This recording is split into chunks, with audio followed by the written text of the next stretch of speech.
మిత్రులారా, ఈరోజు వైకుంఠ ఏకాదశి, అలాగే ముక్కోటి ఏకాదశి. కాబట్టి ఈరోజు ఏడుకొండల వెంకటేశ్వరునికి 7 బియ్యపు దీపాలు పెట్టినాము. అదేవిధంగా ఈరోజు పూజ చేసినాము. మరి ఈరోజు లక్ష్మీ శివపార్వతులు, వెంకటేశ్వర స్వామి, అమ్మవారు వీళ్ళంతా కూడా ఉన్నారు కాబట్టి అందరికీ కలిపి పూజ చేసినాము. ఈ 7 వారాలు 7 బియ్యపు దీపాలు, అదేవిధంగా రాగి చెంబులో నీళ్లు, నెగిటివ్ అనేది ఉండదు కాబట్టి రాగి చెంబులో నీళ్లు, అదేవిధంగా ఉప్పు ఎందుకంటే లక్ష్మీదేవికి ఇష్టం కాబట్టి ఉప్పు, అదేవిధంగా మరి లక్ష్మీదేవి అంటే అమ్మవారు ప్రతిరూపము, వెంకటేశ్వర స్వామి పటము, శివపార్వతుల పటము, అదేవిధంగా మరి ధనములో ధనలక్ష్మిని కూర్చోబెట్టినాము.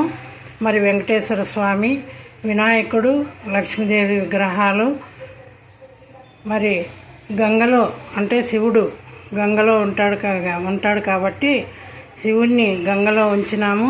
మరి అయ్యప్ప స్వామి ప్రసాదము, మరి అలాగే కాశీ తీర్థం, ఎందుకంటే అది 10 ఏళ్ళ వరకు కూడా బాగుంటుంది. మరి ఇంట్లో కాశీ తీర్థానికి పూజ చేసినట్లయితే అది మనం కాశీలో గంగకు పూజ చేసినట్లు అవుతుంది. మరి దేవునికి నైవేద్యంగా బెల్లం పానకము, వడపప్పు, మరి రవ్వ కేసరి, అరటిపళ్ళు ఇవి నైవేద్యంగా పెట్టినాము. మరి ఈరోజు వైకుంఠ ఏకాదశికి గుళ్ళకు పోవాలంటే చాలా రష్ ఉంటారు, ఒకరికొకరు తోపులాట్లో ఉంటుంది. అదేవిధంగా మరి అందరూ కూడా కొట్లాడుకుంటూ ఉంటారు కాబట్టి గుడికి పోకుండా మేము ఇంట్లోనే మరి నైవేద్యం చేసి ఇంట్లోనే వెంకటేశ్వర స్వామిని ధ్యానించాలని చెప్పని ఈరోజు పూజ చేయడం జరిగింది. అదేవిధంగా ఈరోజు మనం అన్నం తినకూడదు కాబట్టి దానికి బదులుగా మేము రవ్వ ఇడ్లీ చేసినాము, పాలు కూడా పొంగిచ్చినాము. మరి ఎందుకు అన్నం తినకూడదంటే మూరా అనే రాక్షసుడు బియ్యంలో దాక్కొని, అంటే వడ్లు ధాన్యంలో దాక్కొని ఉంటాడు కాబట్టి ఎన్నో పాపాలు చేసిన ఆ మూరా రాక్షసుని ఆ పాపాలన్నీ కూడా మనకు రాకూడదనే ఉద్దేశంతో మరి ఈరోజు అన్నం తినకుండా ఏదో ఒకటి భిన్నంగా తినాలని. మరి అట్లాగే మాది దక్షిణం వాకిలి, అదేవిధంగా ఉత్తరం వాకిలి కాబట్టి మేము ఉత్తర వాకిలికి ఈరోజు పూజ చేసి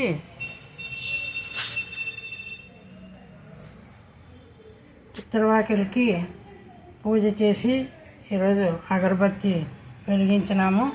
కాబట్టి ఇంట్లోనే ఉత్తరం వాకిలి ఉంది కాబట్టి మేము ఆ ఉత్తర వాకిలికి పూజ చేసినాను. తర్వాత శివుడు దక్షిణమూర్తి పట్టణది దక్షిణమూర్తి, అదేవిధంగా శివుడు, మరి గోమాత, దూడతో కలిపిన గోమాత, వినాయకుడు వీళ్ళందరూ కూడా ఉన్నారు కాబట్టి వాళ్ళకు కూడా పూజ చేయడం జరిగింది. కాబట్టి అందరూ కూడా ఈరోజు అన్నం తినకుండా మరి ఏదో ఒకటి అంటే బియ్యం కాకుండా మరి ఉప్మా రవ్వతో ఏదైనా ఒకటి చేసుకొని తినాలని అందరికీ కోరుతున్నాము. ఈరోజు ముఖ్యంగా అన్నం తినకూడదు కాబట్టి అన్నంతో పాటు మరి అన్నము, పెరుగు, ఉల్లిపాయ, వెల్లుల్లి ఈ 4 వస్తువులు ఈరోజు తినకూడదు. కాబట్టి అందరూ దయచేసి ఉప్మా రవ్వతోనే ఏదో ఒక విధంగా మనం చేసుకొని మనం భుజించవలసిందిగా కోరుతున్నాము. ఎందుకంటే ఈరోజు అందరూ కూడా ఉపవాసం ఉండాలి. ఉపవాసం అంటే కడుపు ఖాళీ చేసుకొని కాదు. అంటే దేవునికి, వాసం అంటే దగ్గరగా, అంటే దేవునికి దగ్గరగా, అంటే మనం దేవుని ధ్యానంలో ఉండాలి. అదేవిధంగా మరి ఈరోజు పళ్ళు కానీ పాలు కానీ తీసుకోవచ్చు. మరి షుగర్ పేషెంట్లు, మరి అనారోగ్య పరిస్థితుల్లో ఉండేవాళ్ళు ఉంటారు కాబట్టి వాళ్ళకి ఈ నియమాలు గర్భవతులు బాలింతలు వీళ్ళకి ఈ నియమాలు వర్తించవు. కాబట్టి వాళ్ళు కూడా గోధుమ రవ్వతో ఏదైనా చేసుకొని తింటే మంచిది. మరి రాత్రికి జాగారం ఉండేవాళ్ళు ఉండొచ్చును, లేకపోతే కనీసం 12 గంటల వరకైనా కూడా జాగారం ఉంటే చాలా మంచిది. ఈరోజు తిరుపతిలో వెంకటేశ్వర స్వామి చాలా మరి ఎంతో అలంకరణ చేసి మరి చూసిన వాళ్ళకి పుణ్యము, మనకు కూడా ఆ పుణ్యం టీవీలలో చూసినట్లయితే మనకు కూడా ఆ పుణ్యం వస్తుంది. కాబట్టి పోలేని వాళ్ళంతా కూడా టీవీలో డైరెక్ట్ రిలే ఇస్తున్నారు. కాబట్టి అక్కడ మీరందరూ కూడా టీవీలో చూసి దేవుణ్ణి ప్రార్థన చేసుకోవాలని మిమ్మల్ని అందరినీ కోరుతూ, ఈ వీడియో చూసిన వాళ్ళందరూ కూడా మరి